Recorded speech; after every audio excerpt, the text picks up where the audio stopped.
आज की तारीख इतिहास के पन्नों में हमेशा के लिए दर्ज हो गई। आज संसद की नई इमारत में गृह प्रवेश हुआ, जैसा कि आप मेरे पीछे उस इमारत का एक फोटो यहां पर देख सकते हैं। और उसके बाद जो बिल लोकसभा में सबसे पहले पेश किया गया वो है नारी शक्ति वंदन अधिनियम 2023। इस बिल के तहत देश की महिलाओं को लोकसभा और राज्यों की विधानसभाओं में 33% आरक्षण दिया जाएगा। लेकिन सबके मन में कई सवालों के साथ सबसे बड़ा सवाल यह है कि कानून संसद में आ गया, लेकिन अमल में कब आएगा। और देखिए, आज यही सवाल हम पूछेंगे। इस पर देखिए, कमिटमेंट दिखाओ, टिकट वितरण में 33% महिला लाओ। हम जैसे जैसे इस शो को और आगे बढ़ाएंगे, आपको ये बहुत अच्छे से समझ में आता जाएगा कि हम आज ये सवाल क्यों पूछ रहे हैं। लेकिन पहले महिला आरक्षण को लेकर आपके मन में जो सवाल हैं, आइए उनके जवाब देते हैं। सबसे पहले आपको इससे जुड़े हर सवाल का जवाब देते हैं। बिल का नाम क्या है? तो बिल का नाम है नारी शक्ति वंदन अधिनियम। 128वां संविधान संशोधन विधेयक है, जिसको यहां पर मोदी सरकार संसद की नई इमारत में लेकर आई है। कितना आरक्षण मिलेगा महिलाओं को? महिलाओं को 33% आरक्षण मिलेगा। किसको मिलेगा यह आरक्षण? सभी जाति, वर्ग और धर्म की महिलाओं को यह आरक्षण दिया जाएगा। कहां लागू होगा? तो यह लोकसभा में लागू होगा, राज्यों की विधानसभाओं में लागू होगा और दिल्ली में लागू होगा। कब से लागू होगा? तारीख कोई तय नहीं है और ना कोई टाइमलाइन अभी तक दी गई है सरकार की तरफ से। लेकिन कानून कैसे बनेगा? लोकसभा में पेश हुआ है, लोकसभा से पास होने के बाद राज्यसभा में जाएगा, वहां से पास होगा, फिर राष्ट्रपति की मंजूरी मिलेगी, गजट में प्रकाशन होगा और क्योंकि संविधान संशोधन है तो राज्यों की विधानसभाओं से भी पास होगा, आधी राज्य। अब कब तक आरक्षण मिलेगा महिलाओं को? फिलहाल 15 साल तक इसका प्रावधान है। 15 साल बाद क्या होगा? तो संसद की समीक्षा के बाद भविष्य तय होगा कि 15 साल बाद इस महिला आरक्षण का क्या होगा। एससी और एसटी महिलाओं के लिए क्या है?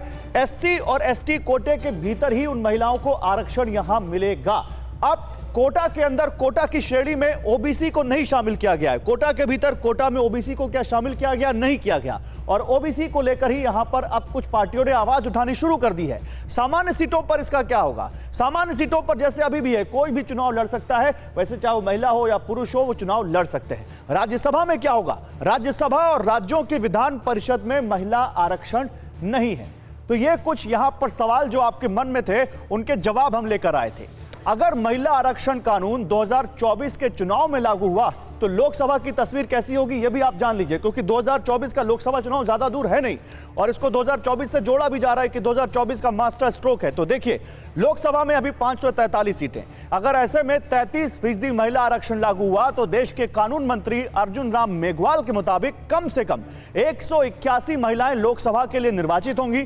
फिलहाल लोकसभा की 84 सीटें अनुसूचित जाति के लिए आरक्षित हैं। चूंकि नए बिल में कोटे के अंदर ही कोटा का प्रावधान है, ऐसे में अनुसूचित जाति से आने वाली कम से कम 28 महिलाएं सांसद निर्वाचित होंगी।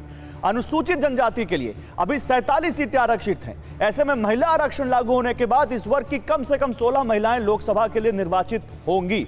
लेकिन विपक्ष क्या कह रहा है? अब इस पर राजनीति कहां है? तो विपक्ष इस पर बहुत बड़े आरोप सरकार पर लगा रहा है। विपक्ष इसे सरकार की जुमलेबाजी करार दे रहा है। उसका कहना है कि इसे 2024 में लागू करना संभव नहीं है।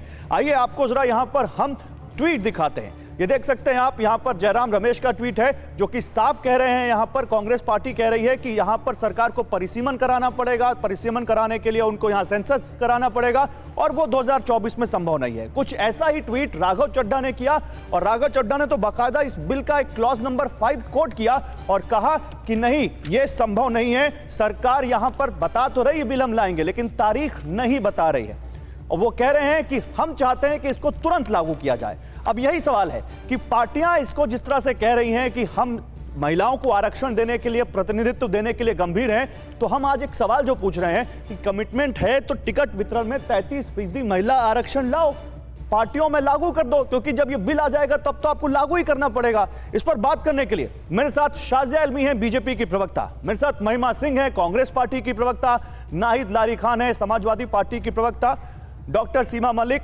एनसीपी की प्रवक्ता हैं। सभी का स्वागत है। शाजिया इल्मी, महिलाओं के लिए आरक्षण लाएंगे लेकिन तारीख नहीं बताएंगे, कब से लागू होगा ये बिल? ये पूछ रहा है पूरा विपक्ष और पूछ रहा है पूरा देश। सबसे पहले तो नारी शक्ति वंदन अधिनियम के लोकसभा में जाने के लिए माफ़ी चाहती हूँ, आपकी आवाज़ कम आ रही है। मेरी आवाज़ सुन सकते हैं? जी, आपकी आवाज़ क्लियर आ रही है। जी, तो उसके लिए सबको मुबारकबाद। मुझे लगता है हम सब लोगों ने सालों साल इस वक्त का इंतज़ार किया है मेरे साथ मेरे बहुत सारे और ऐसे मित्र, ना सिर्फ पत्रकारिता में लेकिन एक्टिविस्ट महिलाएं और बहुत सारी और औरतों ने जिन्होंने ख्वाब देखा था कि ऐसा कभी होगा, आखिरकार वो ख्वाब की ताबीर हो रही है। देखिए, हमारे देश में भेदभाव अलग अलग तरीके से हुआ है जाति के आधार पर, धर्म के आधार पर और लिंग के आधार पर, यानी कि जेंडर के आधार पर। और कम से कम पहली बार ऐसा हो रहा है कि जहां हमारी आबादी 90 करोड़ अगर हम मतदाता को देखें, उसमें से 44 करोड़ मतदाता तकरीबन महिलाएं हैं। और उनका प्रतिनिधित्व अगर आप देखेंगे तो आप नुमाइंदगी उनकी देखेंगे कि करीब 9% से लेकर ज़्यादा से ज़्यादा 14% तक सारी विधानसभाओं की अगर बात की जाए और लोकसभा की बात की जाए। मुझे लगता है कि ऐसा अच्छा ये मौका है जब एक बहुत ही एक ऐतिहासिक जो भूल समझिए, चूक समझिए, गलती समझिए, कुछ भी इसे कहिए, इसको ठीक किया जा रहा है। और आज के दिन गणेश चतुर्थी, तो श्री गणेश भी हो रहा है, बिस्मिल्लाह भी हो रहा है, नए भवन का, नई भावना के साथ, नए भाव के साथ। और इस भाव में जो हम सफ़र होंगी, महिलाएं जो होंगी पहली बार साथ इस पूरे सफ़रनामे का हिस्सा होंगी, जो रह गई पीछे, वो सफ़र में जाना चाहती थी लेकिन नहीं बन पाई मुसाफिर। लेकिन अब इस जो कारवां नया शुरू होगा उसमें महिला साथ में आएंगी और मुझे लगता है अपने आप में ये बहुत बड़ा ऐतिहासिक और शानदार।